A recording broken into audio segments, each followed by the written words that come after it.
Going the distance with local sports. This is the X Sports Network.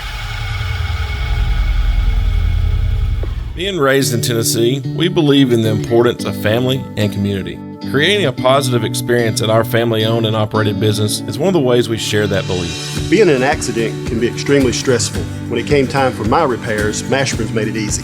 I am lucky to have a wonderful company in my community like Mashburn's Collision Center. It's reassuring to know that I'm in good hands because their work is second to none. We pride ourselves that the Mashburn name is one of the most trusted in Lawrence County since 1981. Mashburn's Collision Center. Let our family take care of yours. Shop McMaster's Home Gallery for furniture, appliances, and more. And shop quality, shop convenience, shop service, shop local.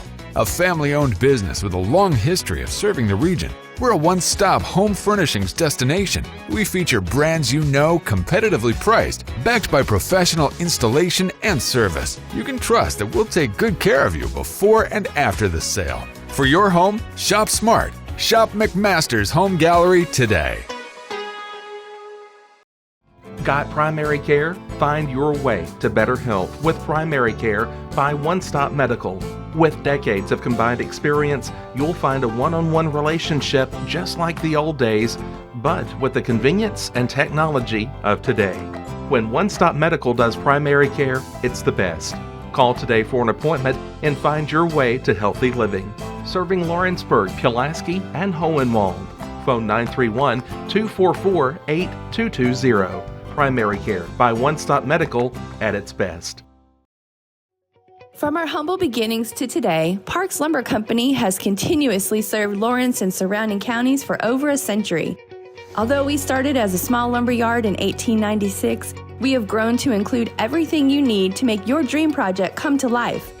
No matter your building needs, our experienced staff will be with you every step of the way to ensure you receive the highest customer service and attention to detail you deserve. Visit us at 106 2nd Street or on Facebook. We guarantee you will see working with PLC is as easy as 1, 2, 3. At C&B Linen, fast, friendly, and reliable service is our promise to you. Because you're not just a customer, you're family. From multi-use linen to branded floor coverings and a complete range of cleaning supplies, C&B Linen is here to make sure you have everything you need. From our high-quality products to our fast, friendly, and reliable service, you'll experience the difference with C&B Linen. Because you're not just a client, you're part of our family. You'll be winning with C&B Linen. Going the distance with local sports. This is the X Sports Network. Welcome, everybody, back here to X Sports Live, brought to you by C&B Linen. AJ Good, joined by Cade Schultz and Michael Marks, guys, back at it. And it's been a very, very busy couple days since the last time we've been together. SEC Media Days going down right now. Interns screwing up big time over with the Miami Heat. But certainly not boring. Actually, training camp in the NFL started for two teams today. The Cardinals and the Panthers, they both they have the Hall of Fame game, so they get to check in before everybody else does. But that game's August 6th. However, they're starting practice today. Yeah, it's crazy. I would say it feels crazy to be in the middle of July and talking about football, but like you said, AJ, we got the Hall of Fame game August 6th, and then I think it's 2 weeks after that we start the preseason. So I mean, we're about to get things up and rolling here pretty soon. Yeah. Ready for some Dolphins to the we are talking NFL, right? Yes, That's what I thought. I'm still getting my mind in sports mode. Yeah. As far as talking sports, but I seen a tweet go out the other day, and it was a poll taken about who had the worst roster. Okay. The Dolphins was ranked with the worst roster going into the season. So look at them going 0-18, and it is what it is. They'll find 1, 2, 3 probably. They'll find it. The quarterback room is struggling, I will admit. The four guys they have listed on their roster: Quinn Ewers, Mark Gronowski, the guy from Iowa last year. Yep. Cam Miller, second-year guy at North Dakota State, and then Malik Willis. Malik Willis is going to be your week 1 starter. Yeah. So they signed him to a 3-year, $60 million contract. You may not have been too far off on that one. Just off a couple decent performances with the Packers. 6 career starts under his belt. Mm-hmm. So, a second-round pick at Tennessee. I believe so. Yes. Yeah, second round pick from Liberty, I think. Mm-hmm. Yeah. So have fun with that. I know.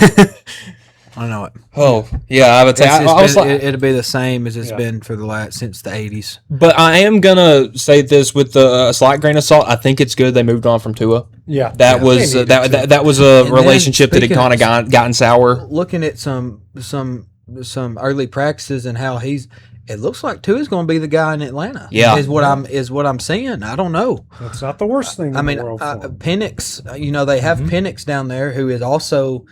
It's kind of crazy. The both lefties. Yeah. You got 2 lefties in your QB room there, but of course Penix can run the ball a little better than Tua. But he may be the guy week 1. I don't know. We'll see. We've got a lot of practices, a lot of battles all across the league, a lot of battles across college football as well. We got SEC media days going on as well, Mike, and a lot of people are impressed with Josh Heupel and Clark Lee from what a lot of them have said. But again, it's just talking season. Yeah, you can be impressed with whatever they say. You got to actually back it up here. Yeah, I would say talk is really cheap in July, but it did kind of seem like a bit of a different Josh Heupel. I don't know if he's just getting more comfortable being the head coach or if he is really confident about this year, because he did seem pretty loose on Monday, which has me as a Tennessee fan pretty excited. But the whole thing kind of lies on who the quarterback's going to be and how that ends up working this season. Because again, you have 2 or 3 guys on your roster that have never really started SEC ball. And listen, I remember I don't remember. I was a baby, but in 2004. Tennessee had 2 freshman quarterbacks, Eric Ainge and Brent Schaefer, and they ran a 2-quarterback system for most of the year and ended up going to Atlanta that year. So who knows? Y'all know me. I ain't got much said besides go Vols and at the same time roll Tide. Can that be said in the same sentence? I don't know. That's a new one. I'm not from here, so I know that doesn't go in the same breath. Well, see, I have my dad's side of the family is all Tennessee fans. My mom's side of the family is all Alabama fans, and then my mom's a Notre Dame fan in the middle. So it's just really all over the place. You guys got to deal with me and all of this. I'm sitting here reading about the Irish right now. What if the Notre Dame?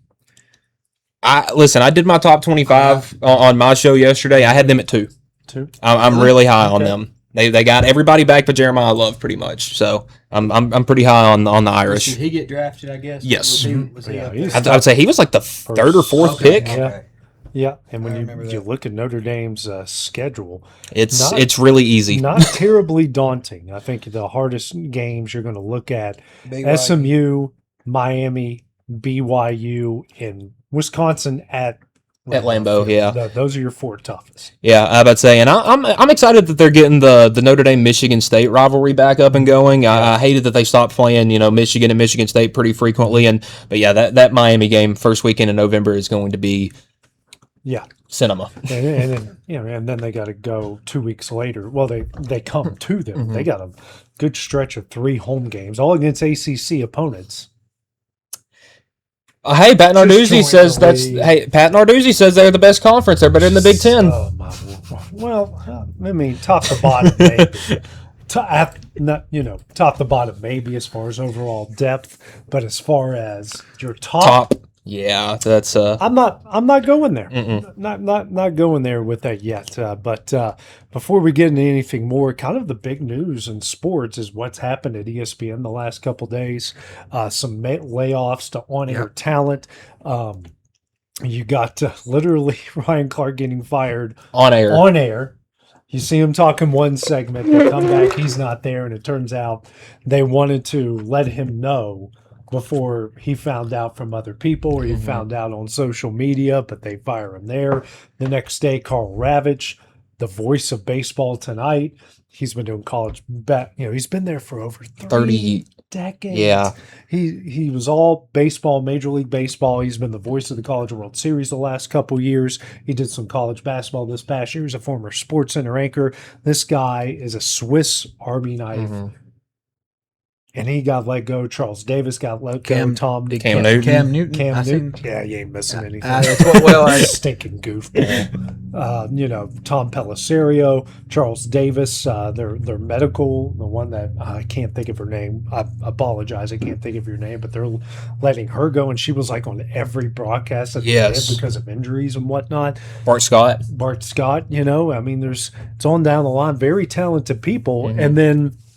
You also kind of find out in the same day, Pat McAfee is in talks to get an extension worth $60 million. I thought his response today on the show was just utter horse crap. Yeah. My thought, I thought about this. Okay. You and him's about the same. I covered him in West Virginia. If he can get $60 million, you should be able to get $1 million. Thank you, Kay. I mean, the AJ Good Show. We'll do it. You know what I'm saying? I know. My goodness. I'm just saying how crazy crazy that. Yeah. No, I'm with you, and his response today was just awful. Which was, I don't think you guys know because when he originally got signed on, they had a big wave of cuts. Then he's in talks with these re-upping in these negotiations.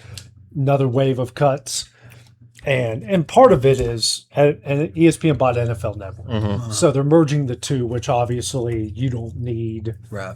Well, that was part of the Charles Davis and that kind of. Yeah, and that part of it I get, but Carl Ravitch is another thing. Yeah. And then McAfee's like, I don't think you guys really understand how budgets works. And the first thing I thought was, you don't understand how a budget works because I'm looking at your ratings. Same with Stephen A. Smith. I'm looking at your numbers. They're not what ESPN is used to. $60 million. And the fact and the matter is, and again, this is part of my childhood, a lot of people's childhoods, it was Sports Center and games. That's the only thing that mattered. I loved PTI. Wasn't a really big fan of Around the Horn. I don't like all this debate stuff. Yeah. I like when people just talk sports and break it down, but constant debate and only picking about 4 or 5 topics at a time. I'm not a real big fan of that. But when you look at the numbers and you look at what they're paying for and what all around what him and Stephen A., they just talk. They're not on games. At least McAfee does game day. And like you said, at least McAfee takes a show on the road. But my goodness, every time he goes somewhere, he's throwing someone under the bus. So, I mean, you're offering all of this stuff for, I don't know. Yeah. It doesn't make sense to me. And something has changed in the last 4 or 5 years with sports, coverage on ESPN, and it's not just ESPN. You can throw any network under the bus. It's not for who has the best opinion or the right opinion. It's just who says it the loudest. Yeah. And I feel like that's taken away from some of these real journalists like a Carl Ravitch that's getting thrown out after 30 years on the job for somebody that again. He's done a lot of good for ESPN. I will say that the Pat has, but it's definitely rubbing a lot of people the wrong way. The way they've gone about this. Yeah. Well, words can whether he's right in what he talks about or whether he's wrong. Same with anybody else. Same with us. Whether we're right, our opinions are obviously we try to be right in some, and look at things from a moral right standpoint or whatever. How you say something and how things come across, words have so much of an effect on, you know what I'm saying? You can make people believe anything. Anything. Yeah. Literally anything. Yeah. And somebody's personality like his louder personality, his loud mouth, whatever it may be, he may not even know what even he could be talking about, but how his approach and how he's saying what he's saying. It's not. It's like he's kind of saying that. And he's not directly saying this, but it's kind of like I'm higher and mightier than everyone else in a way. And I'm kind of glad J.J. Watt kind of called them out on a little bit of it yesterday. He said slow news day over there on the ESPN airwaves. Besides that, you're getting $100 million per year. They keep anybody else, or do they fire everyone? I'm just trying to figure that out. I'm just waiting for that one guy that walks on that set and then and goes, "Oh, so this is what they fired all those people for." Yeah. I think it's got a chance to get interesting over the next couple of weeks, especially with college football coming back around and a lot of and the NFL coming back around, which is going to bring a lot more eyes towards ESPN. Yeah, absolutely. Right. Well, guys, we'll go back to football here a little bit. The Chiefs unveiled renderings for a planned $3 billion dome stadium in Kansas City. Your all's thoughts on that one? The fact that we're getting stadiums that look like they're out of a video game or something. Yeah. It's kind of crazy. But I like the idea of it being roofed because Kansas City is always that place where, wild card weekend or divisional playoff weekend, it's like 15 degrees below with the wind chill there. So getting that place indoors seems like a good development. And listen, there has not been a team in the NFL that has been as consistently dominant as the Chiefs over the last decade. They've earned this. And I'm kind of curious to see how loud it can get because that's going to be now a roofed-in building. I don't know. I'm just not. They're at Arrowhead. That's one of the most. It's iconic. Loudest places in the NFL. I'm just not a fan of outdoor teams going to dome. I mean, Minnesota hasn't been to a Super Bowl since they went indoors, and they've been indoors forever. They've had plenty of chances, but they haven't been indoor. That hasn't worked out for them. So I think the NFL has kind of pushed this whole the Super Bowl has to be at an indoor venue now or something that has you have to have like an average temperature. So I think this is in hopes of maybe trying to grow Kansas City in that area. So I think it's a positive because look at what I get the Titans fan base isn't necessarily what it used to be, but look at what happened when the draft came to Nashville. And now in a couple of years there's getting a Super Bowl. I'm curious to see what that weekend's going to be like around here. So if they're trying to do the same thing in Kansas City, more power to them. I'm here with it. Well, it says here that it will hopefully be open by the 2030 or 2031 season. So it's going to be a few years, but 70,000 projected seats there. I like it. I don't like the Chiefs. Of course, as a Dolphins fan, the last couple times we went out there, didn't go too well. It ain't been good. We can't play in the cold. Which ain't no good. But Miami players ain't really that tough. Anyway, but this is. I mean, it's pretty neat. And like you mentioned, I was looking at some of the designs, and like you said, it's just like someone just drew it up on AI or something, or just straight out of like a futuristic movie almost. Yeah. And I'm sitting here looking at it right there. I mean, that's crazy. Yeah. It's kind of crazy. Some other and it said something about the roof. It's very Arrowhead-esque. Yes. Translucent roof panels, a drum deck, upper deck designed to help with crowd noise.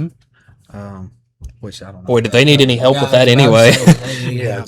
Didn't need any help with that at all. But let's move on to the NBA here quickly, guys. The Miami Heat posted a link. The Miami Heat posted a link to a scheduled live stream titled LeBron James Introductory Press Conference, followed by the date July 27th, which is... That would be next Monday, yes. This coming Monday.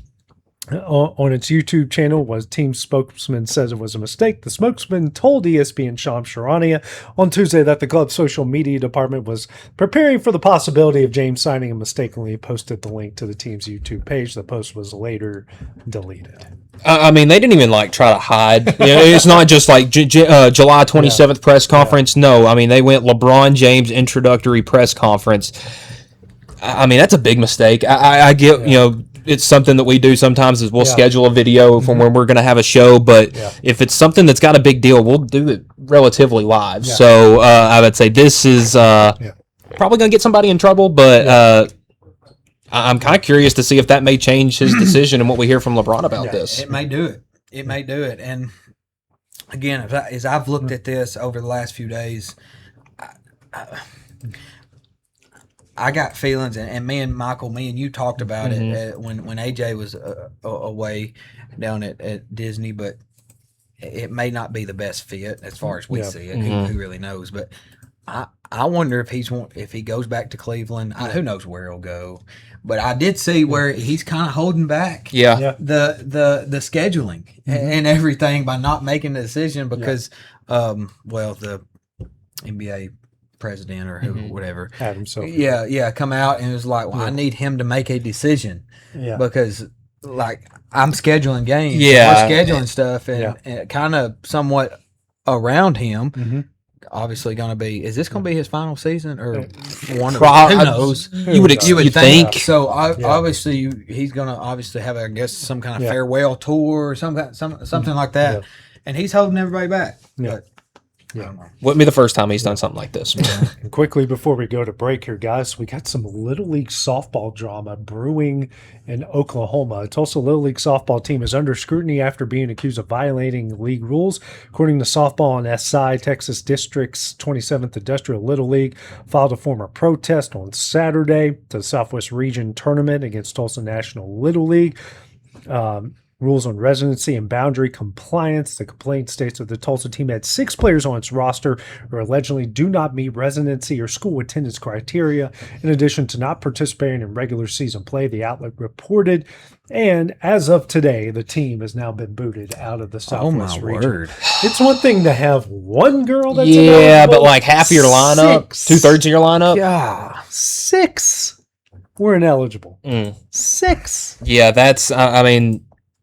Not surprising. Youth sports have taken a serious competitive edge jump in the last half decade, and apparently softball is no stranger to that as well. I mean, I remember, I can't think of how long ago it was. There was like a Little League World Series team from, I think it was somewhere in like the Caribbean or South America, and they had like half of their team, 2/3 of their team was ineligible because they were too old. Yeah, and then there's the old Danny Almonte controversy from back in the day. Yes. Who can, forget that part of it. But, you start with trying to have an illegal bat or two, or you start with, just some little stuff, and now you're with, trying to sneak a player in or two, and now you got 6 players on a Little League team. Yeah. And this ain't even college softball we're talking about, or this ain't even the new professional softball league that I've seen that's just started up the last year or so. This is 12 and 11, 12, 13-year-old girls. So that's crazy. I mean, that's crazy. That's crazy. Yeah. Well, guys, coming up next, we're going to run a couple spots, and then I'm going to give you guys some college mascot trivia. Let's do it. When we come back to wrap up the show here on Exports Live, brought to you by C&B Linen. Did you know that Resource MFG, an employee bridge company in Lawrenceburg, is the first and largest national manufacturing staffing company? They work alongside the top plants and facilities in the area to provide you with job opportunities in production, quality, maintenance, supervision, and all levels of management. Resource MFG has positions open right now to meet your needs today and a full staff ready to work with industrial partners to grow opportunities for this generation of workers and the next. Reach out today and start your employment journey with Resource MFG.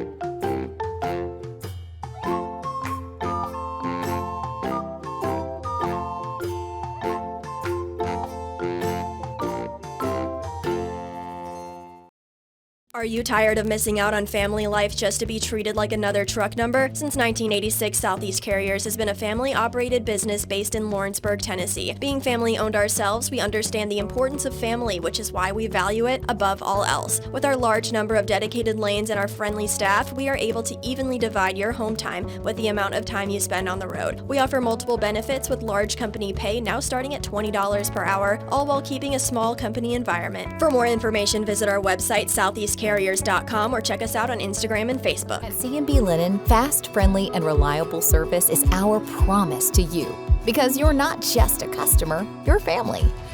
From multi-use linen to branded floor coverings and a complete range of cleaning supplies, C&B Linen is here to make sure you have everything you need.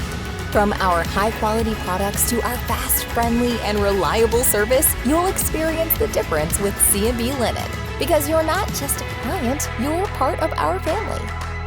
You'll be winning with C&B Linen.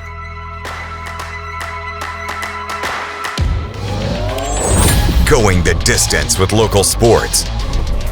This is the X Sports Network. All right, welcome everybody back here to Exports Live, brought to you by C&B Linen. Kate Schultz, Michael Marks, I'm AJ Good, and I told you guys we're going to be doing some college sports mascot trivia. Love it. Okay, so let me do the quick math here before I say this. 1, 2, 3, 4, 5, 6, 7, 8, 9, 10. Now, are you good with mascots? Maybe. We gonna learn today.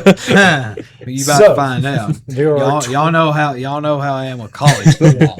So there are 12 teams in FBS Division I football whose mascot does not end in an S. Stanford. That's one. They're the Cardinal. Yeah. No S, just Cardinal. Alabama. Okay. Crimson Tide. Yep. Ooh.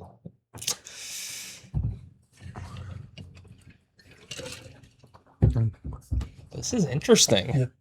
Yeah. You got 2 of the 12.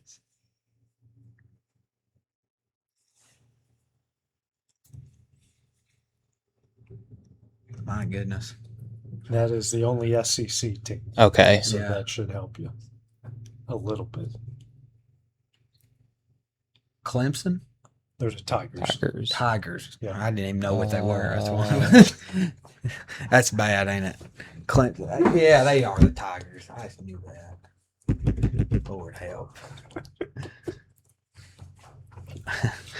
Wait till I start asking you what towns these schools are in. Yeah, that's going to be. I could probably knock them out if you gave me the town. Oh, man.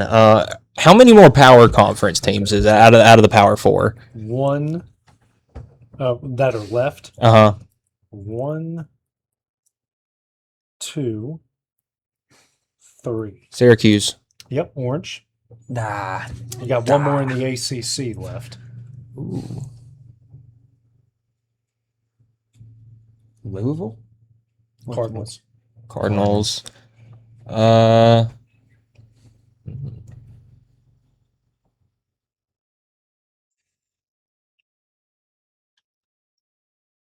What's Boston College? Wolfpack, NC State.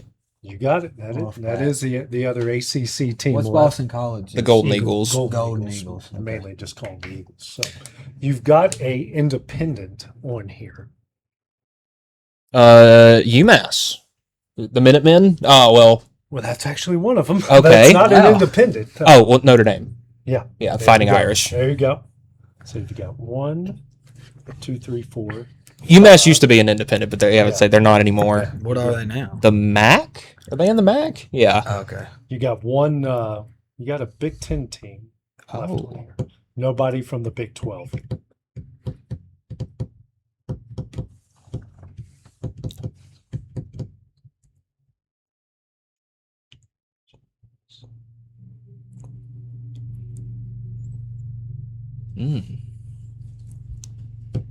This one, I would say, this Big Ten. Is it Rutgers? No, Scarlet Knights. Yeah. What's Wyoming's? They're the Cowboys. Cowboys. Yeah. They do that. There's a team in their conference that is on this list. I would say now I'm going to be thinking of that one. Yeah. Yeah. One big team, Big Ten, no Big 12. You got 3 American and 1 Sun Belt. Okay. Memphis is the Tigers. Tigers. Yeah. Nobody in Tennessee, so Yeah. Are they American? What? Yeah, Memphis. I think Memphis is Memphis still. American? Yeah, they're trying to get. I would say they've been trying to join the Big 12 for a while now. Or just any league West Virginia is in. Gosh, who knows how long. Man, I am drawing a blank on this Big 10 school. There's a clue I could give you, but it'd be way too obvious. Okay. Would I be able to get it with the clue? He spent a lot of time around near this area. Okay. The last couple of years, he spent a lot of time. Who did? You did? Yeah, him. Yes. It's not Northwestern, is it? No. Oh my gosh! It's the Fighting Illini. It is The Fighting who? That's Illinois. Oh, Illinois. Yeah. So you Fighting. knocked out the Power Four and the supposed Power Four. So you've got 3 American, 1 Mountain West, 1 Sunbelt. Okay. Or are they in that new big Pac-12? That's what I was trying to think. Is this could be a? So let's think. Yeah. I don't even know who's in this new Pac-12. Is it- Okay? There's still Mountain West. Apparently, Northern Illinois is now. Yeah. Northern Illinois. It's the most west of all the teams. Yeah. What's Florida Atlantic? They're the Owls. Owls. There's a lot of Owls in that conference. There's Temple, FAU. Probably there's a couple more. Rice is in Yes. CUSA. Okay. Well, you did say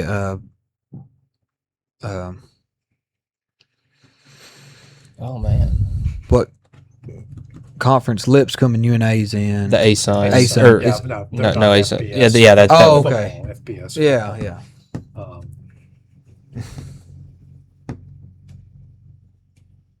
Would it be Army and Navy? Are they in there? Navy is one of them. Okay, the midshipmen. Yeah, because Army's the Black Knights. So you got 2. You still got your Mountain West, your Sunbelt, and 2 American teams. Sunbelt. That's what I was. Yeah. And I mean, the American and Sunbelt's around Yeah. here somewhat. So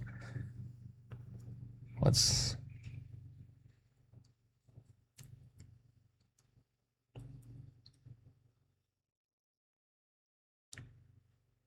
No, I think they're FC. The Citadel's FCS, right? Yeah. Okay. Yeah. I don't even know what their mascot is. They're the Bulldogs. What's Utah? Utes. Utes? Yeah, no more big. We don't have any Big 12 Oh, teams. okay. They all end in this. Oh man. I would say I might be tapping out here. I'm really drawing a blank. If you give me There's this, some clues. Okay. One of the Mountain West team shares the name with one of the ACC teams. is Nevada the Wolfpack? They are. There you go. Now to the AAC, the American. One is out in the Midwest. Okay. Shares a state with an SEC and a Big 12 team. The Oklahoma. You got the state. Oh, Tulsa. They're the Golden Hurricane. I Yeah. hopped on that one. Yeah. And one is one I is can down give you that. one is down south. But not Florida, not Mississippi, not Alabama. New Orleans. You're In the very state. right. They are in New Orleans. Oh, the Green Wave, Tulane. Yeah. I helped I on would say that. you helped on the Yeah, So last you two. got one we go. Sunbelt team. The Sun left. Belt team. Okay. I'm just trying to think of Sun Belt teams. Troy, Okay, Trojans, this is coming to my mind. Southern Is Miss. there a University of New Orleans? There is, and they're like Okay. they're like the. Oh, what are they? They have a really There's cool some, mascot. There's some form of a pirate. Yeah. Because their logo's Okay. a pirate. Okay. Oh man. No, they're the Buccaneers, I think. Or Yeah. something like that.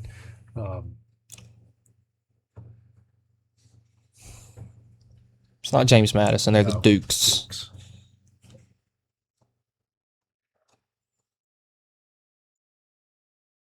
I feel like it's just. Oh, I think I got it. Is it Northern Kentucky? Well, they're Horizon League. That's FCS. The Norse. The Norse, yeah, that's FCS. Yeah. Well, they don't have football, Mm-mm. so it's nothing. I would say they wouldn't be anything. Oh man, I thought I had that one there. Great arena, by the way. Yes. I think I'm gonna tap. Their helmet used to be on this. Oh, it's Marshall. The thunder. I knew you were laughing for a reason. Oh man, I feel bad about that one. Heard. I was about to play Thunderstruck here, but I think that would get our video banned. Probably. So, all right. I love when I watch your brain go into overdrive to think of something. Because West Virginia was like the one state I just wasn't thinking of. I was kind of working my way through the Alabamas, the Mississippis. Two D1s, two FBS schools, and for some reason they don't play each other. That's another rant from for another time. So for Kate Schultz, Michael Marks, I'm AJ Good. We will see you guys on Friday. Going the distance with local sports. This is the X Sports Network.